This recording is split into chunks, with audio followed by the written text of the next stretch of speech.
According to the tablet, it's 10:30. We'll call this meeting to order. We'll ask for a roll call and determination of a quorum, please. Don Ryan. Present. Bradley Teets. Present. Bill Page. Present. Leonard Kolpak. Present. Alicia Oates. Present. Quorum determined. Thank you. Before we get into public comments, if the meeting isn't over at noon, I have to leave for pre-medical or pre-surgery testing in Venice, so we'll have to pass the meeting on to someone else, but maybe we'll be done by then, so I apologize if I have to leave right in the middle of something. But first on the agenda is public comments. Do we have any at this particular time?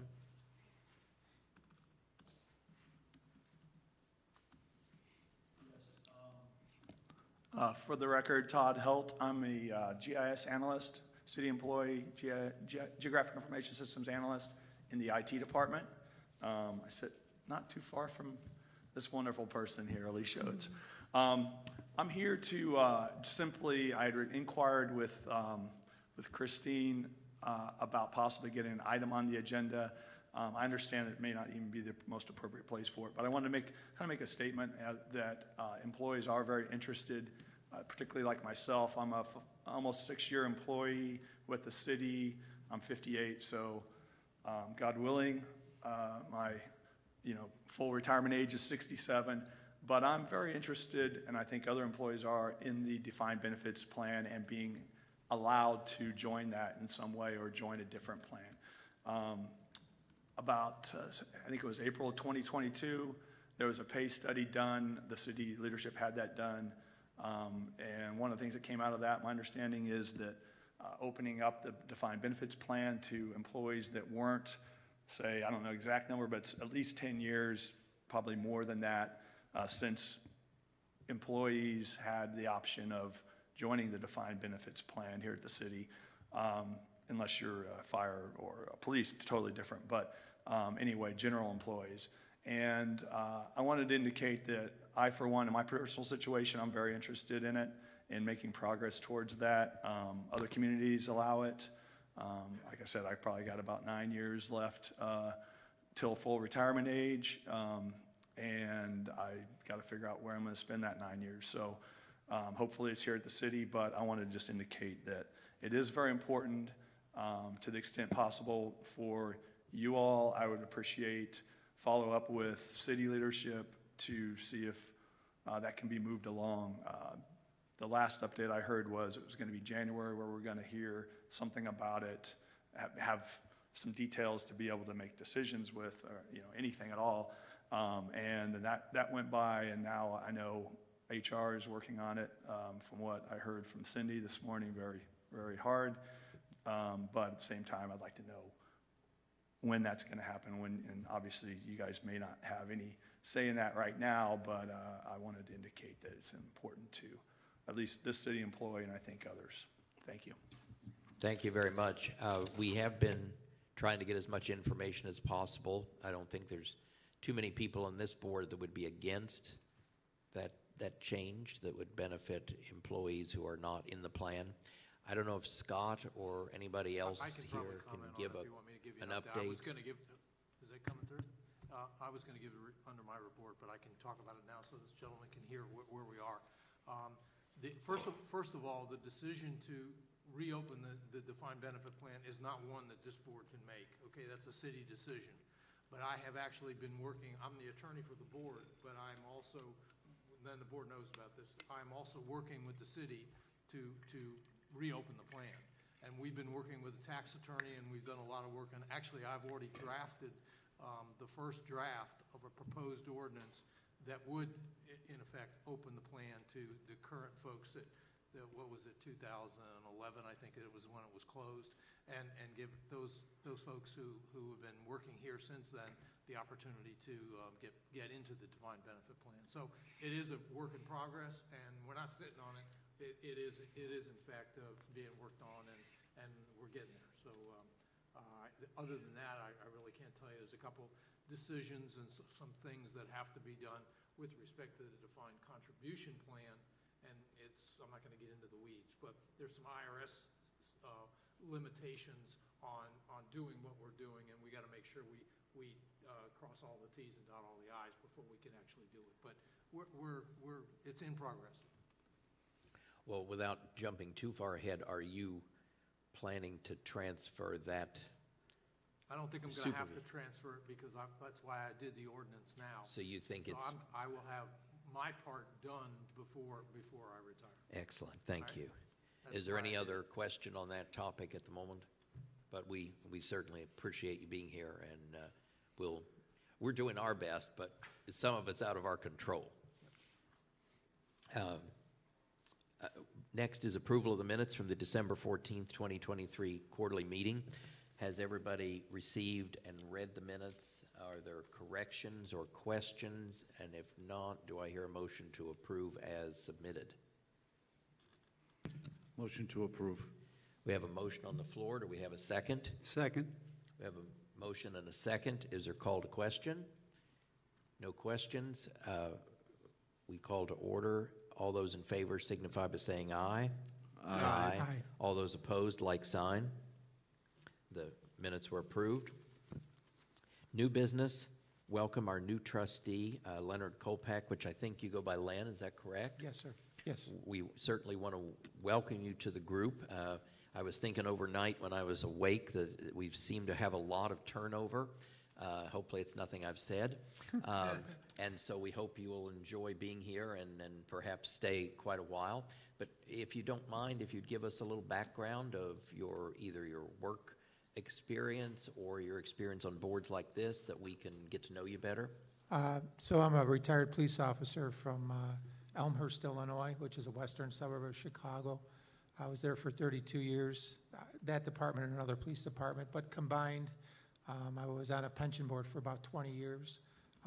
During those 20 years, I did basically the job that you've done, where I've did all the calendar and the minutes and everything along those lines. So I'm pretty familiar with it. We did have to get certified through the state of Illinois. The IPPFA was an organization that got you certified, and then you had to go every year to a conference for 16 hours of training. So during those 20 years, I had quite a bit of training. I mean, some of it's repetitive, but it was mandated by state law. So I'm kind of very familiar with the rules and regulations. And obviously, I enjoyed it because I was on it for 20 years. So I appreciate being picked to be on this board, and more than likely, I'll be staying here for quite a long time.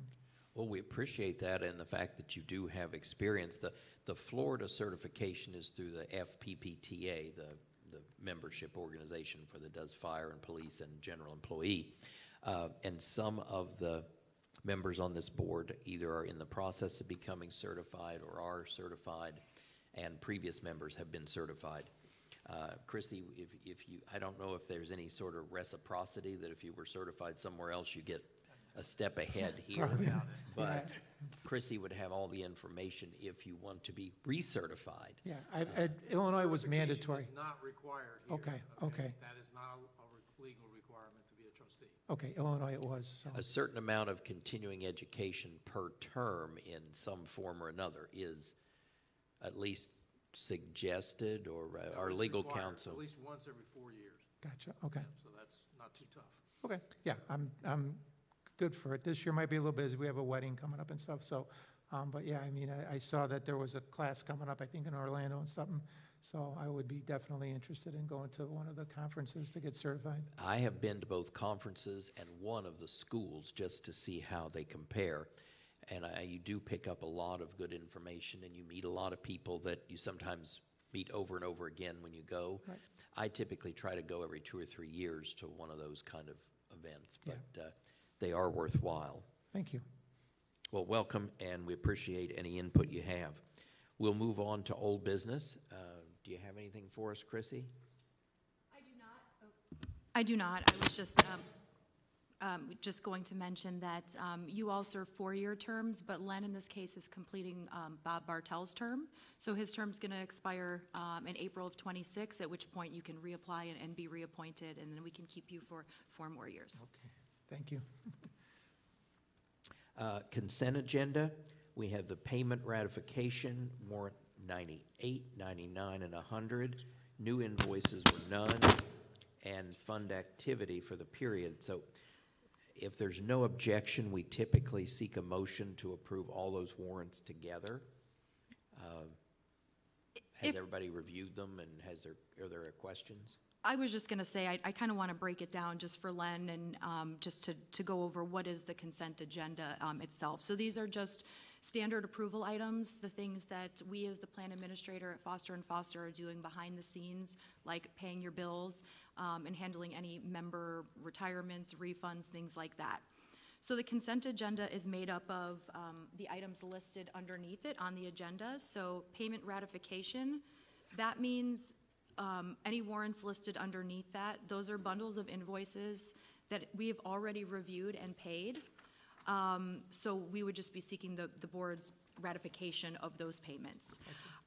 New invoices for payment approval is the second component of the consent agenda. You can see there are no new invoices. That's all been taken care of between meetings. If there were any new invoices, they would be highlighted in yellow on the summary of payments, which is just a listing of like a one-pager of all the invoices over the quarter.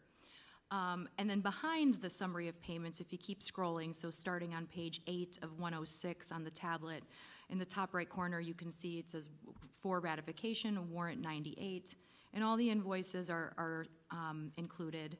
So we've got 3 warrants that have already been paid that if you have any questions or concerns over, this is your chance, you and any trustees, to pull anything out and ask questions or whatever the case may be. Or not, or you may not have any questions. And then the final component of the fund activity report, of the consent agenda is what we call the fund activity report, which is just any member activity. And that's on page 25 of 106 in the tablets. You can see exactly, what's going on, who's entered the drop, and when. Did anybody exit the drop? Did anybody retire? Has anyone passed away? Any member activity that impacts the pension fund in any way. So again, the consent agenda is the benefits and expense payments that took place over the quarter. And as Bradley said, the consent agenda can be approved all in one motion, especially if there are no questions or concerns about any of the individual items underneath it. Thank you. You're welcome. Do I hear a motion to approve the consent agenda as presented? I'll make a motion. Thank you. Do we have a second to the motion? Motion a second. Okay, we have a motion and a second. Do we have questions on the motion? If not, we call to question. All those in favor signify by saying aye. Aye. All those opposed, like sign. The consent agenda has been approved. We move on to our attorney's report, please. Okay. Well, the items on the agenda, the first item that Chrissy has on the agenda is this electronic financial disclosure portal. I think I indicated to you at the last, is this coming through? Maybe That'd be a I'm lot closer, I think. I think I indicated at the last meeting that that the state was proposing to move to using an online portal as opposed to filing with the supervisor of elections, which we've done for awful lot of years. The supervisor of election is now out of it. The portal is set up and it's ready to be used. Your time to file, July 1st, it hasn't changed. So I already talked to Lynn about that, and he's filed.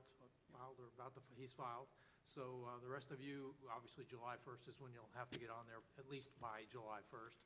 And you essentially set up an account online, and then you put in your information and you filed. So we don't have to go through the supervisor of elections anymore. So I think that's good. Basically, the form that you're doing, the Form 1 is the one you do.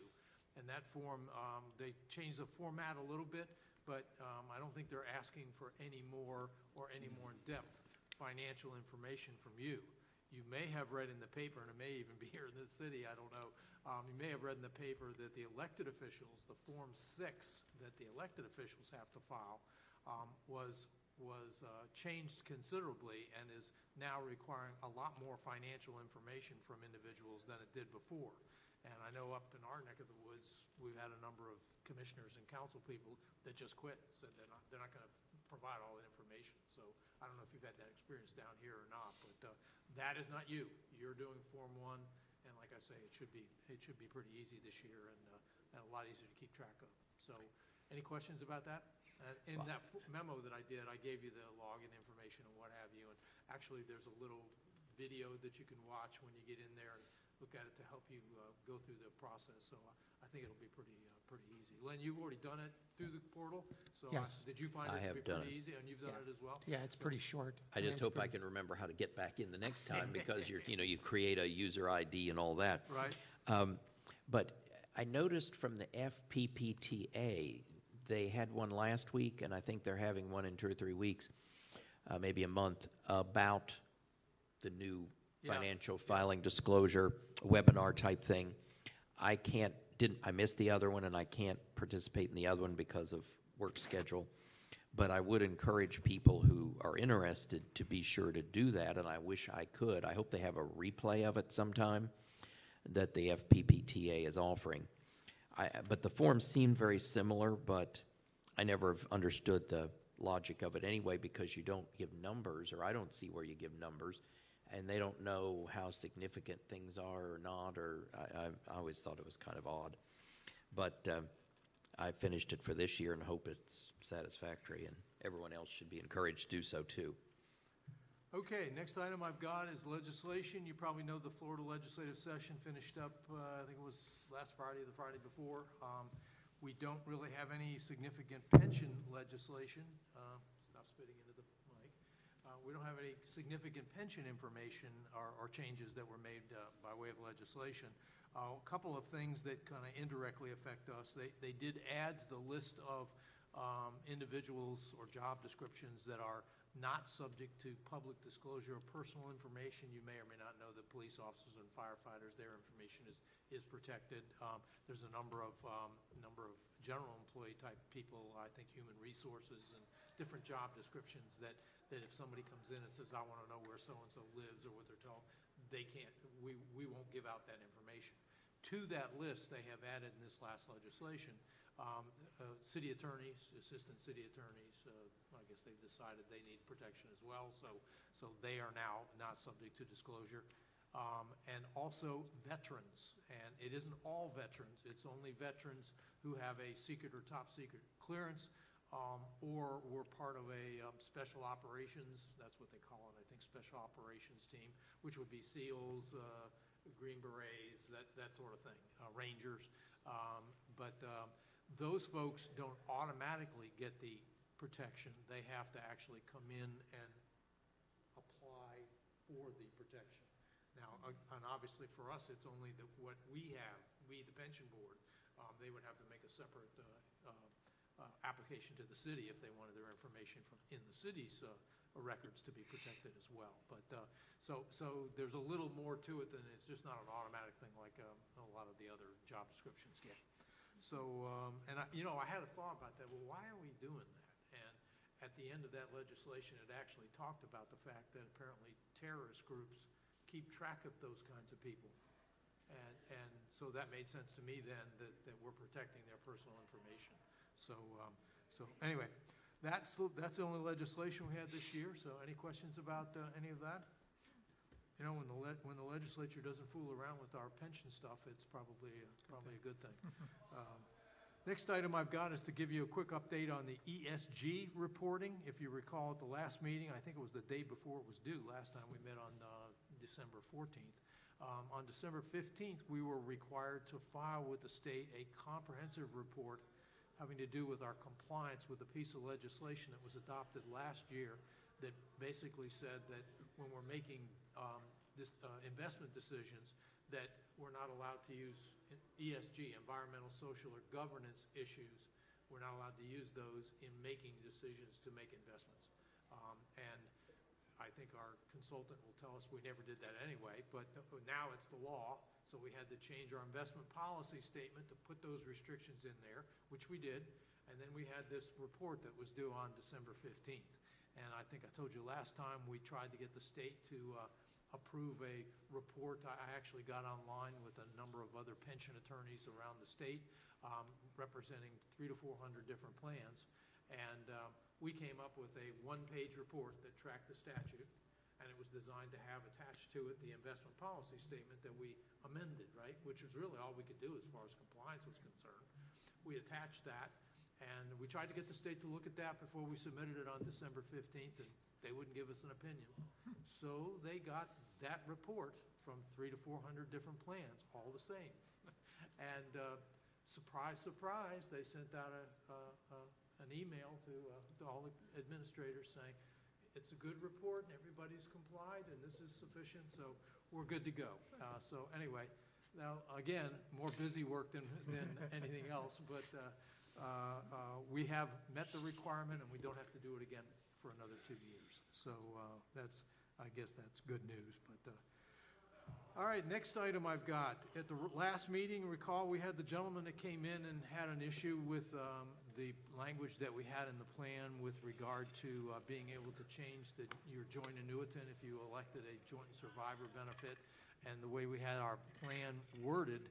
I think his wife had passed away or was very ill. Maybe she passed away. And he, based on the current language that we had in the plan, he wasn't able to change his joint annuitant. But the police plan, which I also represent, police plan has language and allows that to happen.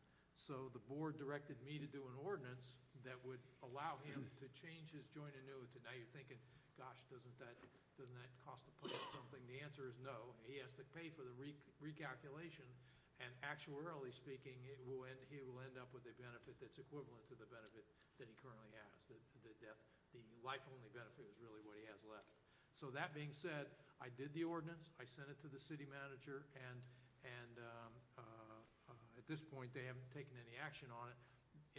Hopefully, I kind of asked them to consider this apart from the reopening ordinance, because I did a full restatement of the pension plan in the reopening that we talked about earlier, the ordinance kind of restating the plan with all the changes that we needed to make in order to accommodate the reopening of the plan. I was hoping he would deal with this joint annuitant ordinance, it's just 1 or 2 pages, separately and send it through, and it hasn't gone yet, as far as I know. So that's the status of that little project. Do they just sit on stuff like, you'd think they'd just discuss and pass that kind of stuff? Well, no, wait a minute, I think, I'm trying to remember. No, I don't recall whether it's, yeah, I mean, and Len, you probably already know this, but the only thing that the Board of Trustees has authority to do is make recommendations. Okay, so we make a recommendation, and then it's up to the city to say, yeah, we'll do it, or no, we won't do it. And if there's a union involved, of course, that often comes into play as well. Correct. So, but that being the case, we've made our recommendation to the city, and it's up to the city manager to decide whether he wants to move forward with it. And I did a letter to go along with it and explained to him why we were doing it, and also told him that this is the same as what we have in the police plan. So oftentimes that makes it it's a little more palatable to the city. Well, we already have it over here. We might as well do it in the general plan. So anyway, that's the best I can tell. Should we reach out to the city I can. manager? Well, I mean individually, like as Oh, members yeah, of yeah, if you can ask get- them for a status on it, and if they haven't passed it, do they have it on the agenda at some point in time, or? That might incent him to move it forward more quickly. When was that submitted? It came to the city manager on January 9th, so he's been sitting on it a while. And then we have a no impact letter from Patrick, so it's no cost. And hopefully, if we just tell him like, hey, consider this separate from the ordinance reopening the plan, did it'll that. be a quick little, okay. So, all right. That's where we are on that project, and I guess the only other thing I have to talk about is my retirement. Chrissy doesn't want me to talk about it, but Yeah, we, hopefully you all got the letter, because I was at a meeting yesterday and the board hadn't gotten my letter, so I had to explain everything. But essentially, more for Lenny than anybody else, but Len. I've been practicing law for 50 years. I got my certificate last year, and I turned 75 last November. So I decided that it was time for me to consider. I've been doing this work for probably 35 years. I was looking to see when I started working with y'all, 1998, so only, 23, 24 years. But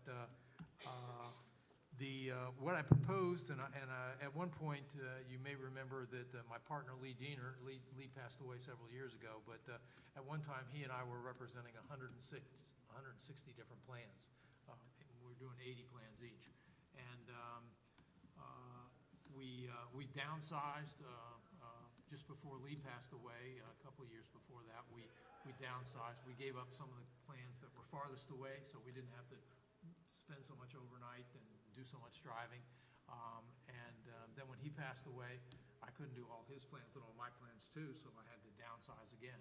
And then several years ago, I downsized, I did a further downsize, but I'm down to 48 plans, so I'm still pretty busy. That being said, what I'm doing with regard to this last transition, if you will, is I've identified a firm that I think it's a firm that I've transitioned a lot of other clients to, and they're probably the biggest, largely as a result of clients that we've sent to them, but they're the biggest. They have more than 200 clients that they're representing. They've got like 7 or 8 lawyers who are doing pension work, and I think they're the best choice and they're the firm that I have recommended to my clients that they be allowed to take over your representation. At the next meeting, I was proposing to have the associate who would be taking over your representation. Her name is Blanca Greenwood, and you have bios on all of the attorneys in the paperwork that I sent to you. Blanca is currently doing 5 plans, but just to let you know, with regard to the associates, they're overseen, if you will, by the 4 senior partners in that firm. So obviously they're not on their own. They have some very seasoned pension attorneys who are assisting them. A couple of other items, and by the way, I'm proposing that Blanca be invited to the next meeting so that you all can meet her, ask questions, and hopefully become comfortable with her taking over your representation. But a couple of other items that I think are important. Debbie McCord, who works in my office, and Debbie has worked with me on and off for probably 30 plus years. She actually worked here for a number of years. She moved to Colorado for 10 years. Then she moved back, and she came back and went back to work with us. So she and I have worked together for a long time. Chrissy can tell you that having her, she's going to take a full-time position with the Klausner firm. So when Chrissy calls, she's going to get Debbie, so my assistant. So I think that's a big deal, and I like to think that that's going to make it a lot easier, the transition for my clients. Also, I am going to become what they call of counsel with the Klausner firm. Now, I'm not going to be going to meetings and doing day-to-day stuff, but of counsel means I'm kind of, for want of a better term, a consultant to the firm, which means that, I've got a lot of history up here that it may not be in the paperwork they're getting. So, if they have an issue that comes up, what happened? What did you do back then? And why did you do, I would be available to that firm to be able to assist in those kind of issues that might come up, okay? And the last thing I want to tell you about, because you're thinking what I'm proposing in here is to assign my contract to them effective August 1st, okay? And you may be thinking, well, Scott, your fees are fairly high. My hourly rate's pretty high. It's probably one of the highest in the state as far as pension attorneys are concerned. But that's based on the fact that, I've got 30, 35 years of experience. And typically, they'll tell you that when somebody asks me a question, a younger lawyer may say, well, I'll have to go back and do some research, and I'll give you the answer to that. That may take an hour or two to do that research. A lot of times, I can give the answer off the top of my head, because there's not too many things that have happened in 35 years that my experience doesn't give me the knowledge to be able to answer the question fairly quickly. So anyway, that being said, since a lot of the clients that I'm transitioning to this firm are going to be represented by associates in their firm with a lot less experience, what I've done is I've asked them to consider a lower fee, an hourly fee that is charged by the associates. So you'll maybe save a little bit on the hourly rate, but it may take them a little longer to get you answers. But that being said, unless you have an objection, I'd like to bring Blanca to the next meeting, let you meet her, and then y'all can decide. I should say that you don't have to take my recommendation if you don't want to. I mean, if you want to go out for proposals, you can. I don't think you're going to find a better firm in the state to take over your representation. There's not that many firms that do this kind of work, as you can probably expect. It's a very specialized area. But you do have the right to do that, certainly, if you want to. Over the years, we've transitioned over 100 clients, and I think maybe 2 or 3 of those clients went out for proposals, and everybody else said, Scott, if you recommend them, that's good enough for us. And so hopefully you feel the same way. But we'll have her come in next time, and you'll meet her and see what you want to do, okay? Any questions of me? Well, No, I haven't. My wife, I haven't even asked her whether she's happy with this. Well, your assistant, is she moving to Plantation or No. working remotely? She's here. She's going to be working remotely. Well, it looks like from reading the bios, most of them live in or around Plantation or Miami. But there's one that lives in Central Florida, whatever that means, doesn't say. He lives in Orlando. That's what I figured. Sean, yeah. So we would be working then, With unless Blanca. something changes with Blanca. Right. And she would come from Miami, because that's a lot further than Yes. Sarasota. Yes, it is. But is there other firms in closer by, or are they Actually, pretty much? there may be, I don't know. I mean, I don't think you want that to dictate your decision, the fact that they have to come from someplace else. I mean, it's only a quarterly meeting, and I'm proposing the Blanca also to the police plan, so you're gonna have the split like you get now. With any travel, would be split between the 2 plans. And then somebody else does the firemen's, is that correct? I don't do the fire. Well, but I mean, they have somebody else. Right now, they do. There is a firm who is contracted by the board, but I was just hired as the administrator for the fire board, Oh, and good. there was So no you do them attorney. all then? Yes. There was no attorney. Their firm is down there as well. Yeah, they're, I think, Coral Gables, that firm, but there was no attorney present in person or via Zoom. Apparently, the attorney only comes on request. So I wouldn't look in that direction. I would, I've known Scott for many years, and I'm familiar with the Klausner Group. I can say I don't know Blanca personally. I've heard good things, but knowing Scott for, 6 years, I trust him, so. Are your other plans that work with Scott, as far as you know, staying the course and moving on to whoever's been assigned, whether it be Blanca or somebody else? Nobody's made a final decision yet, because I'm doing with the others just what I've suggested to you today, because I want you to, meet the person who would be, and make sure that, you don't have any issues. Just as a reminder, if you make the change and you transition to them, remember my contract, just like all the other contracts I do for you, has a provision in that says you can fire them anytime you want. So if, she comes in and she doesn't do a good job for you and you want to move on to somebody else, you can give her notice and terminate her and go out for request for proposal at that point and hire somebody else.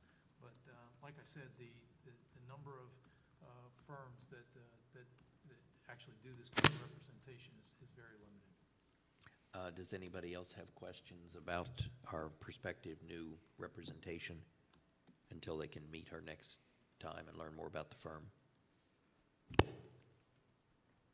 Well, we certainly wish you well, and we'll look forward to seeing you at the next meeting, but...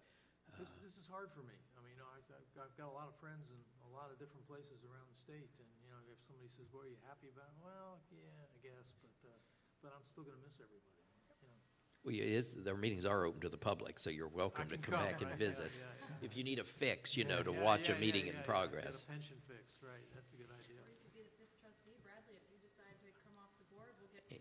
Right, because they don't have to live in the city limits, that's correct. Your new lawyer probably wouldn't like that. Yeah. So is that, anything else from you? Okay. that's it. Next, we move on to staff reports, Foster and Foster. Chrissy, you're up now. Thank Thank you, and yeah, like I said in the email, the agenda is just out of order today and looking a little funky, just because Carrie asked me to put her last. I didn't realize Jorge was gonna be here, so if you'd rather hear his report first, that's fine, although I'll be really quick. I just have a couple educational opportunities, and Bradley already touched on the virtual opportunity with FPPTA to, I can't speak to the course, I don't know anybody who's taken it, but it is free, and it's all about the new electronic Form 1 requirement, so, you know, since it's free, you might as well try to get registered. I don't know if they have a limited number of spots, but I do know that advanced registration is required, which I'm happy to register you, but since there's no cost, you can register yourself. Len, I'm going to get you added to the FPPTA roster. Right now, you don't have a login, so if you want to take the class, I can register you. And actually, since I'm going to register him, I could do it for everybody else. Is there anybody else, just by a show of hands, who would like to be registered for the, oh geez, it's a virtual program on April 18th, and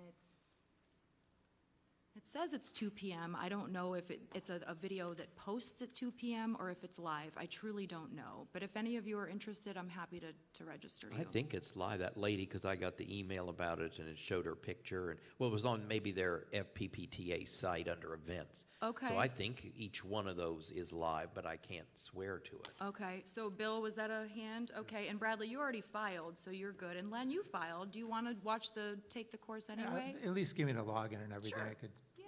check it out. Login. Tell you what, I will, well, so Bill, register. Alicia, any interest? John? I will be out of the country a week at a 50. Okay, so I'll. All right. Well, Bill, if you learn anything and you want to convey that to me, something that can be, you know, distributed to the rest of the board, let me know, but I will register you. And the only other thing that I have for you guys is just the upcoming annual conference.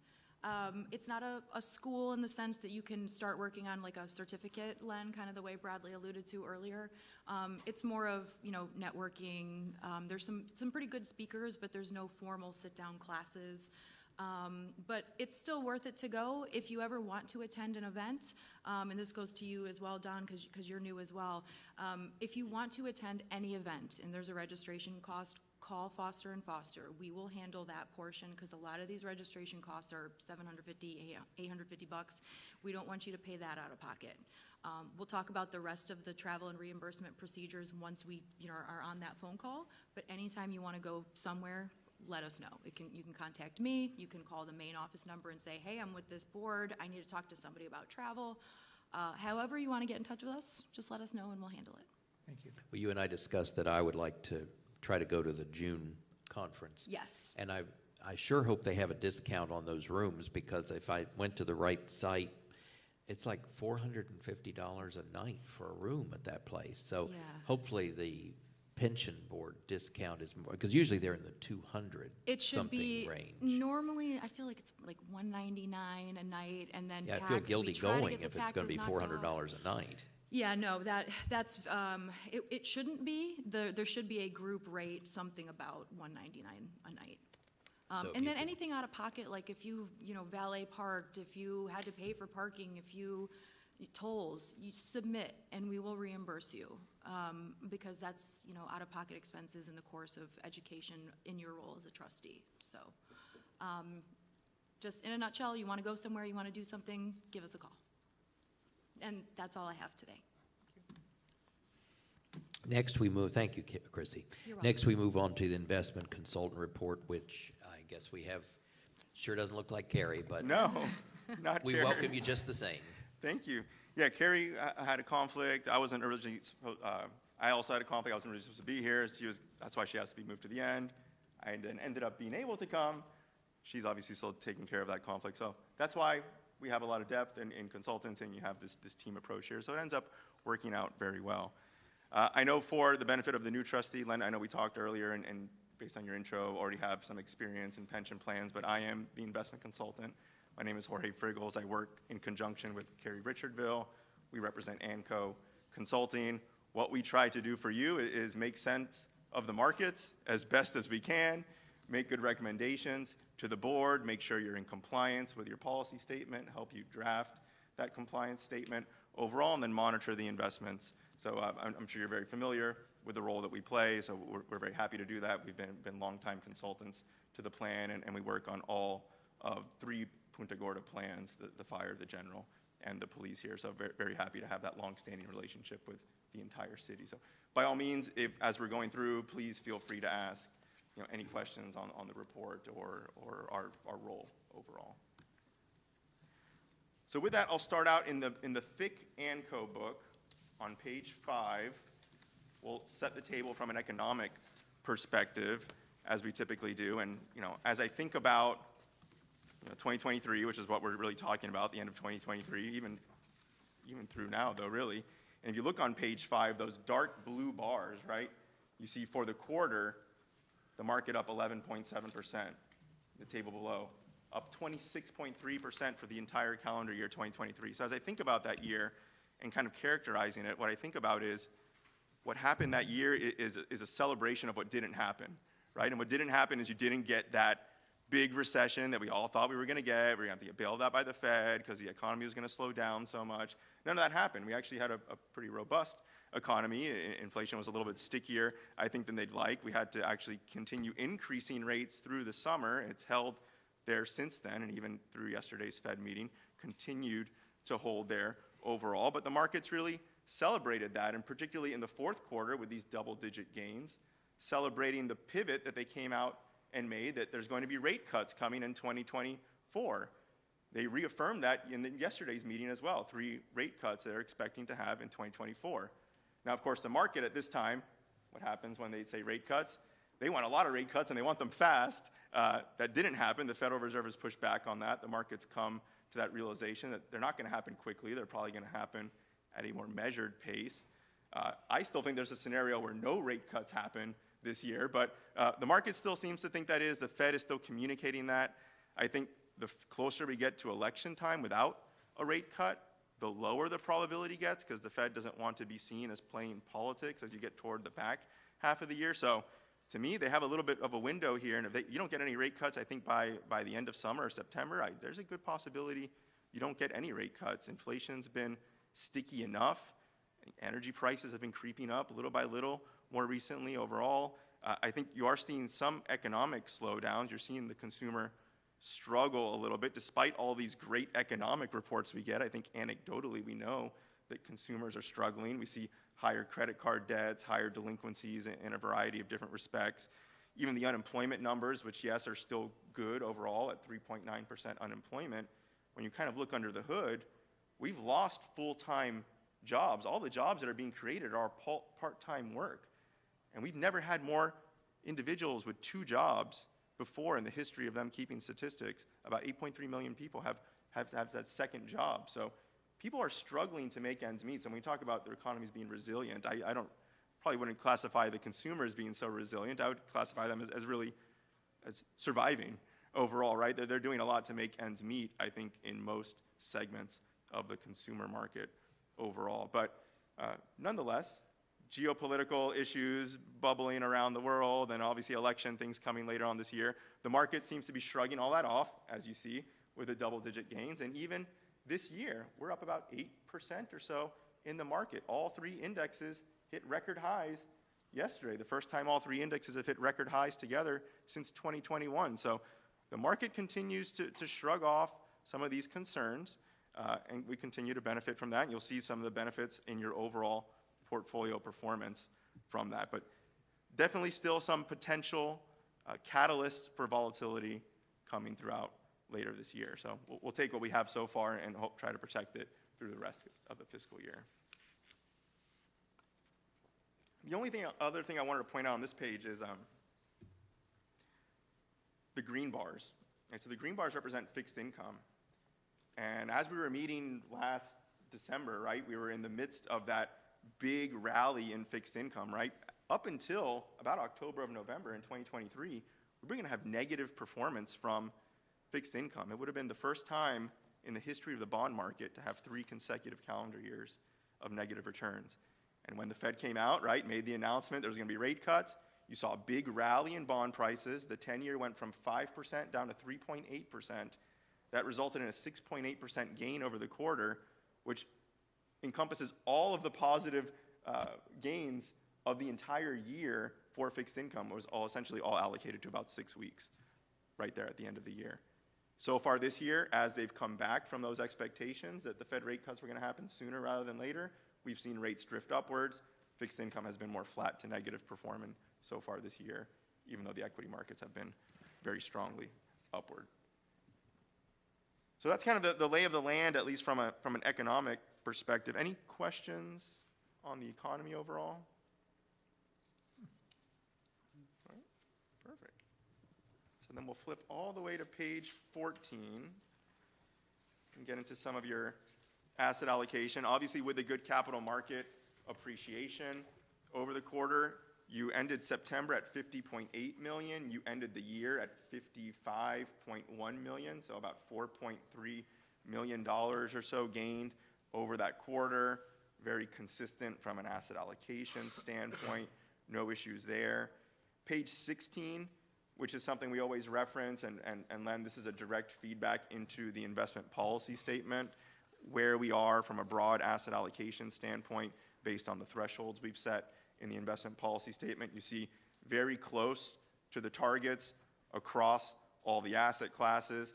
Yeah, down about negative 2.2% from total fixed income, but we're overweight cash about 2%, and when cash is earning 5 and fixed income is still yielding about the same, but obviously still has some headwinds from negative price movement, not bad to have a little bit more in cash there. So those kind of offset each other, and you are essentially very in line from your asset allocation. Now, you have a 5% band on either side, so you're still nowhere near that 5% band overall, even at negative 2.2% for fixed income, 2% for R&D. Getting to performance on page 19, your quarterly performance was 7.49% for the quarter, so very good. You actually have already exceeded your expected rate of return, right, which you have at 6.75. Obviously, as we get close to discussions of potentially reopening the plan, that might have an impact on what your expected rate of return is. We'll do studies once we get to that point, if that should happen. And we might have to change asset allocation, right? Take on a little bit more risk, because now we're dealing with an open plan instead of a closed plan. You have a little bit less equity now than what an open plan would. So some of that might change as we move closer to potentially reopening this plan. Wanted to just remind everybody about that. But as of now, still with a 6.75% expected return and a 50% equity target. That's why you have this special peer group looking at plans that just have between 40 and 55% equity. And within that peer group, very competitive historically, fiscal year, 1 year, 3 year, 5 year, 10 year, you see very competitive with your overall policy benchmark. Really, as we look under the hood at drivers of performance, you have your passive option doing well, small cap value and other passive. Barron, slight lag over the most recent quarter. Marriott Vacations, Choice Hotels were some headwinds there overall, but still 3 year, 5 year, 10 year, all the historical performance is still very good there in the top quartile and top decile of many of those time periods. Remember that the numbers in parentheses are rankings, so the lower the number, the better, right? So when I say top quartile, I mean top 25%, top decile, top 10%. So you're consistently there, 3, 5, 10 year from Barron. We are going to talk about in a little bit a requested change that they made to their benchmark methodology that we'll have to reflect in the IPS, but we'll get to that after we finish talking about performance. Flip the page to page 20. Your international funds both performed double digits in the quarter. Transamerica has done very well. Euro-Pacific Growth, we've also seen really rally back from a negative 2021, 2022. 2023 toward the end was very good, and that continues on so far this year. So a good recovery trajectory from a 2-year soft patch there for Euro-Pacific Growth. And then as we move into your fixed income managers, Garcia Hamilton, top decile performer, look at 7.75% for the quarter. You're not supposed to see 7% gains from a fixed income manager in a single 3-month period, but just shows you how great that movement was downward in yields that we had over that quarter. that it had such a big positive impact on performance from fixed income. You see that represented with Garcia Hamilton. Longer duration exposure, so more of an impact from those price movements, resulted also in some of those positive gains there for Garcia. Credit continues to be in favor, so you see that with Prudential high yield, and then your floating rate really staying in line also with the peers, 2.5%, and also very good historical performance. So all in all, from a fixed income perspective, from an equity perspective, nothing shouting out as cautionary at all. They're all doing their jobs in their respective asset classes. And then finally, page 21, of course, the recurring theme with fixed income, or sorry, with real estate is obviously the headwinds that segment continues to face with decreased valuations, particularly in the office segment.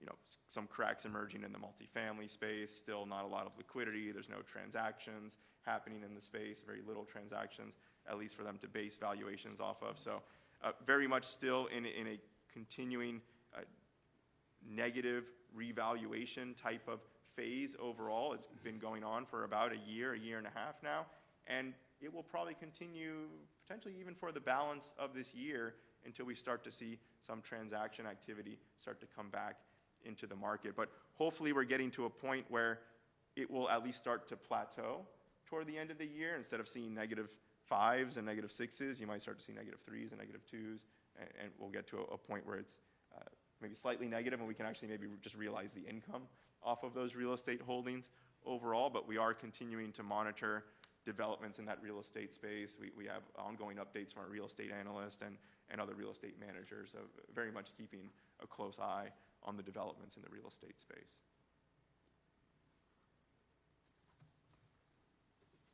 Any questions on overall performance as of 12/31?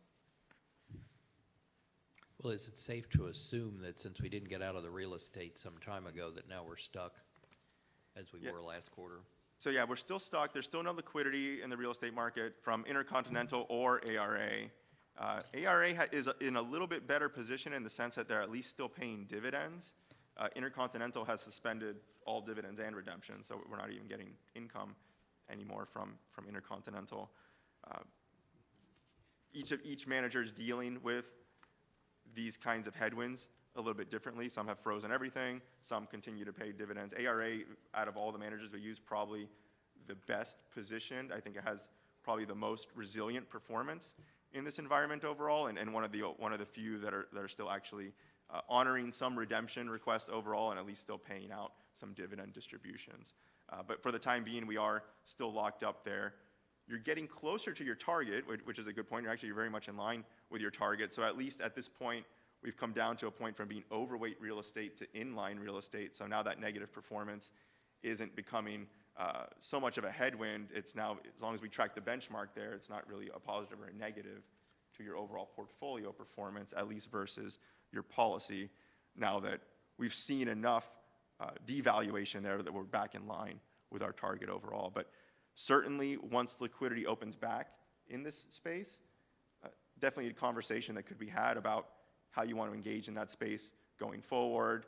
Are these still the managers you want to go with? Do you want to go in another direction with real estate overall? But conversations that really we can't have now because we can't transact in the space overall. But when that opportunity does come, I think that's going to be top of mind for a lot of committees to see how they want to deal with their real estate holdings, and if that's something they want as part of their long-term strategy, or if they want to adjust their targets to kind of capture the fact that you've had now 2 liquidity events in about a 15-year time period that have caused some heartache. And I don't want to seem like I'm asleep at the switch, but what's the R&D, and why is there no benchmarks to follow it or to track it? So the R&D is just your cash holdings. Oh, That's I used thought as you your- invested in something with research and development. Oh, no, yeah. It's technically called receipts and disbursements or distributions. Okay. But yeah, that's your cash holdings. I thought we went off the charts, with some, some new AI type trigger there. Yeah, you're investing. You're on the cutting edge. Apparently. Any questions as of 12/31? I think as you flip to the thinner package, just to give you a snapshot, fiscal year to date, as of, I believe this is as of the end of February, your fiscal year to date is up 9.8% for the plan. So you've gained about another 2.5% or so, even on top of where you were as of the end of the year. So as we're sitting now, pretty close to halfway through the fiscal year, you're sitting at almost a double-digit return overall. So very continued positive performance to this point of the year. And also all the underlying managers continuing to perform as expected. Any questions with performance, holdings?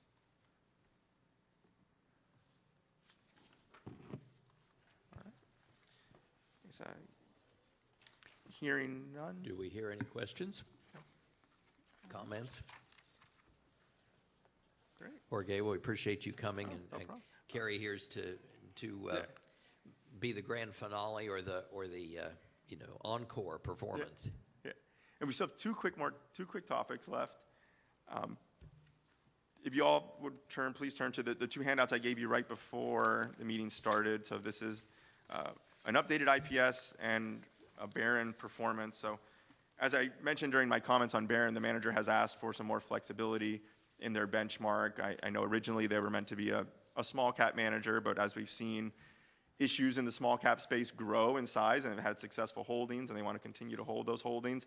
They've skewed and started to skew more mid cap overall, and so now they're straddling into the mid cap and the small cap sphere. So as a recognition of that, they want to document additional flexibility inside of their investment policy statement, and as a result of that, we will now start benchmarking them against the Russell 2500 growth, which covers both mid and small cap, instead of the Russell 2000 growth, which just covers small cap.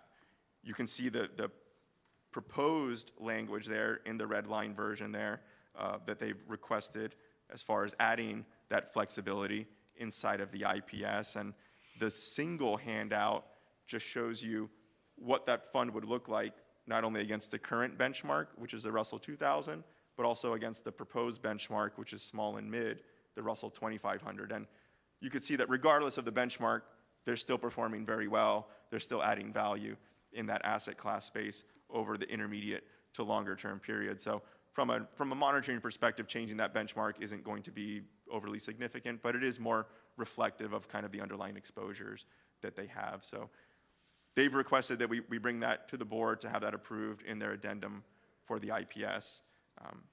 So if there are any questions on that, if not, we would entertain just a motion to have that approved, and then we could submit that amendment to the IPS. Do we hear a motion to that suggestion?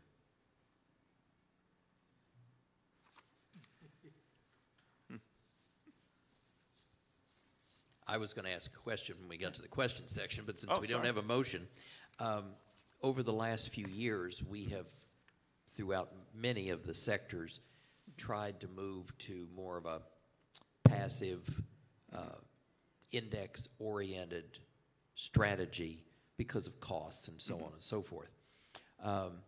In looking at the history here, it does appear that, other than in the 1 year, Barron's has been able to beat either one of the benchmarks that were quoted here, other than in the 1 year. Yeah.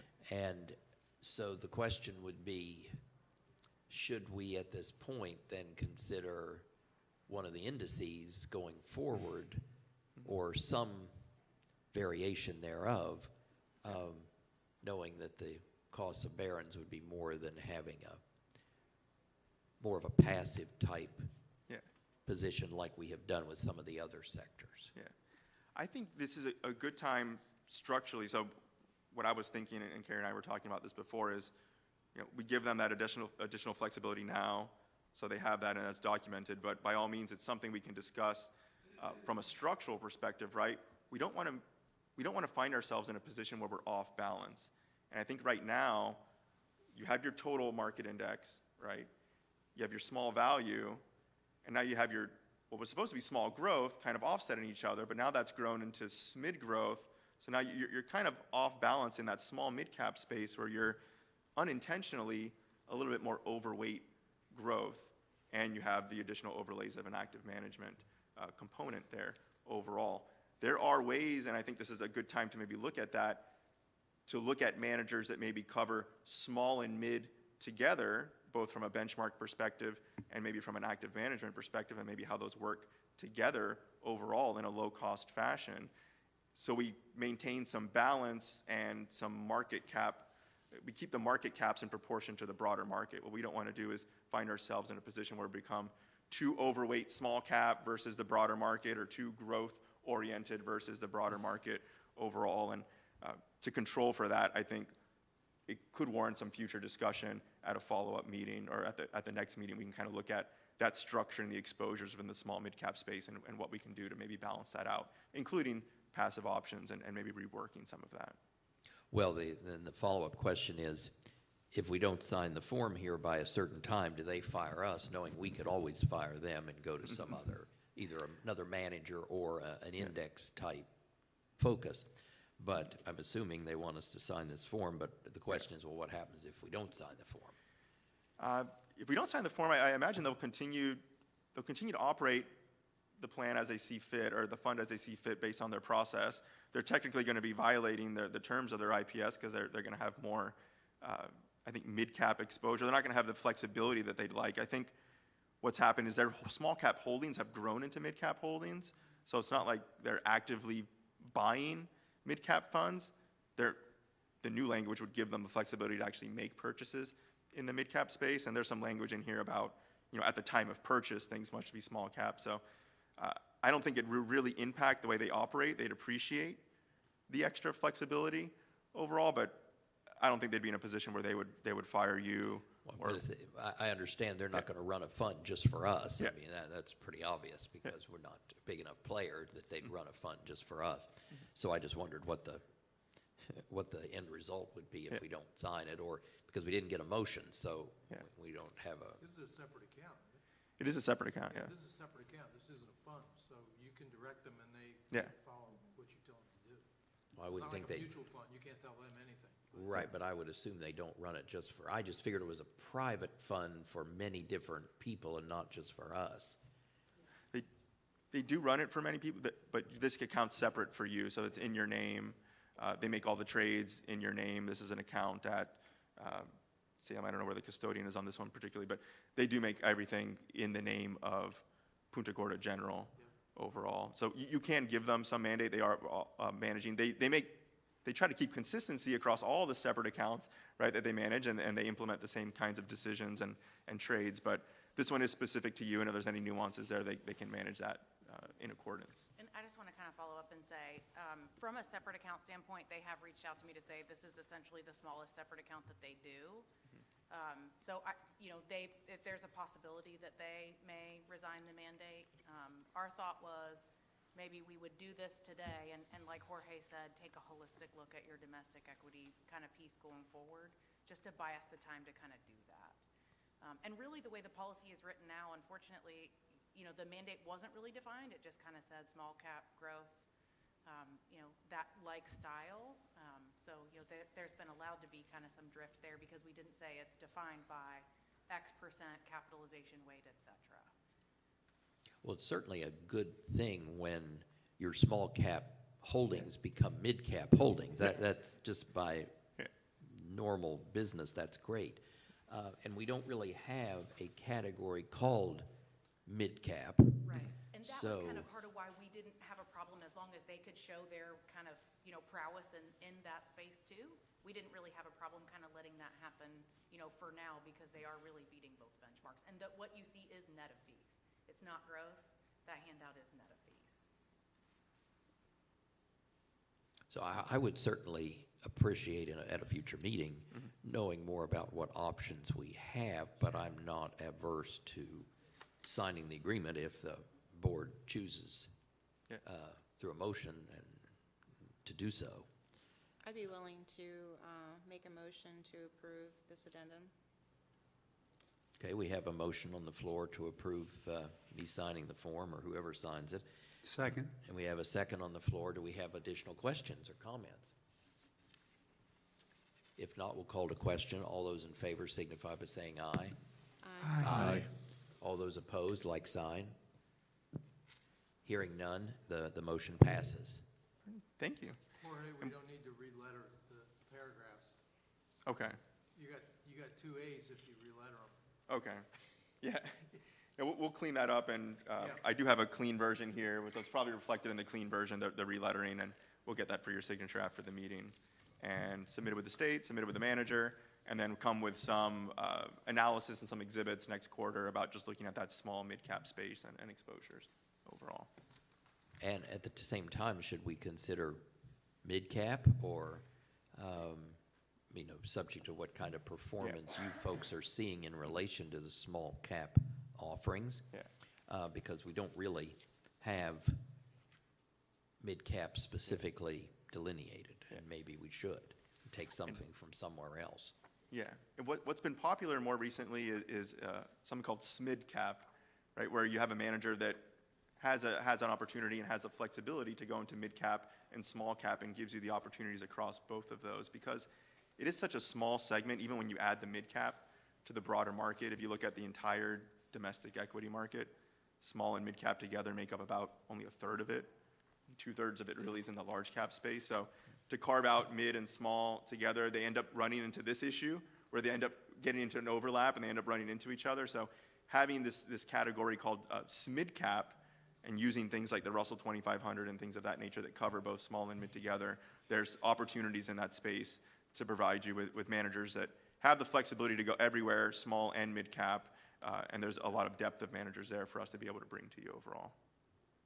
But just a different way of looking at small mid-cap exposure and how you position it. Okay, thank you, Jorge. Do you have anything else for us today? One more thing. Oh, okay. I promise, this is the last one. So kind of related to or kind of changes, organizational changes, right? Overall, you've been a longtime client of ours. I believe you were with us when we were Bogdan, then Anco, and now the next evolution of the organization is that we've announced that we are being acquired by a firm called Mariner, and we are going to be rebranded as Mariner Institutional beginning in April. So coming together, really a trend in the broader marketplace of diversified financial services companies gives us a lot more funding and resources on the back end, but more importantly for you from a client is that they don't operate in our space. So we continue, everything we do is institutional, right?